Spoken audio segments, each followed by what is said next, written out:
So I wanted to make a quick video real quick to show you one of the other steps I do. So this is my 6.5 Creedmoor brass. It's Lapua. I bought it brand new, loaded it, shot it twice. So this is going to be the third time shooting it.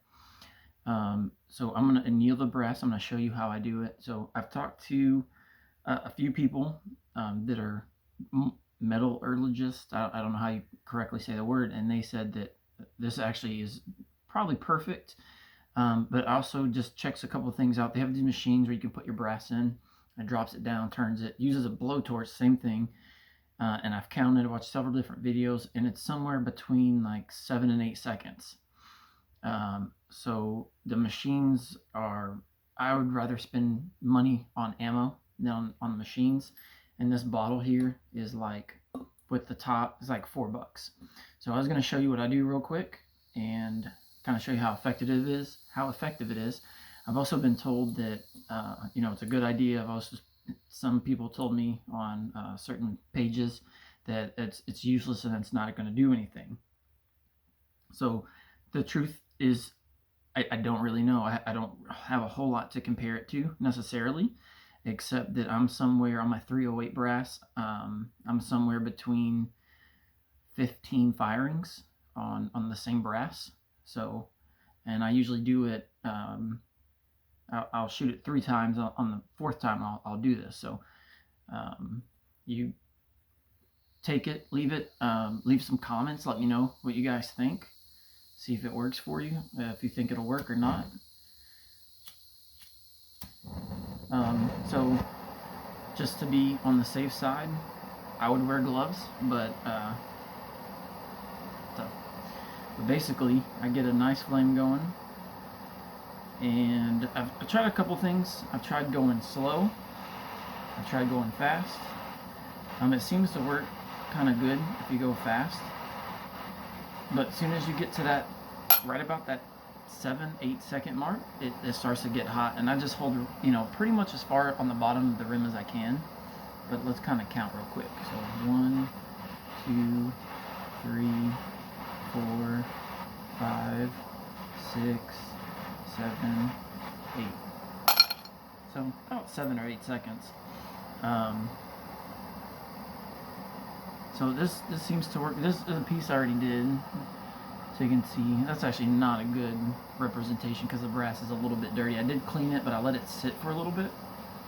So it built up a little bit, I think some watermarks and a little bit of dust and stuff on it.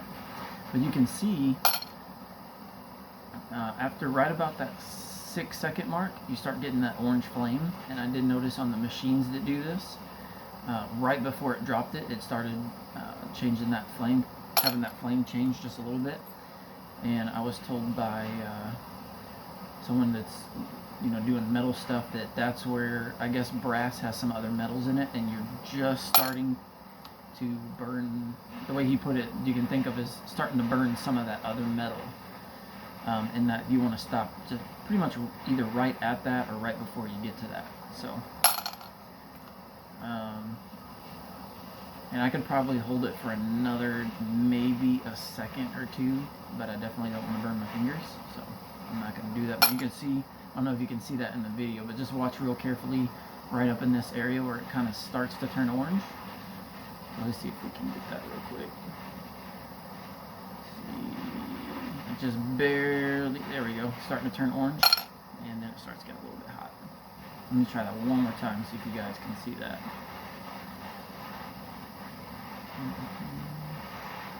Okay, so it's just starting to turn orange. Oh, that was a little hot. I don't know if you can see. You can just barely start to see it. But again, like I said, on my 308 brass, I'm on somewhere in the 15 area, and that's with the LC. So I've got some that I use, and I separate it. I just got basic LC brass. And then I've got some, I think it's called LCLR, which I believe is what they're using in like the M24. So it's Lake City, I think they call it Lake City Long Range Brass or something. It's the M118. I don't memorize everything, but somewhere. Supposed to be basically what like military snipers use that brass. I'm not 100% sure, but it says LCLR on it.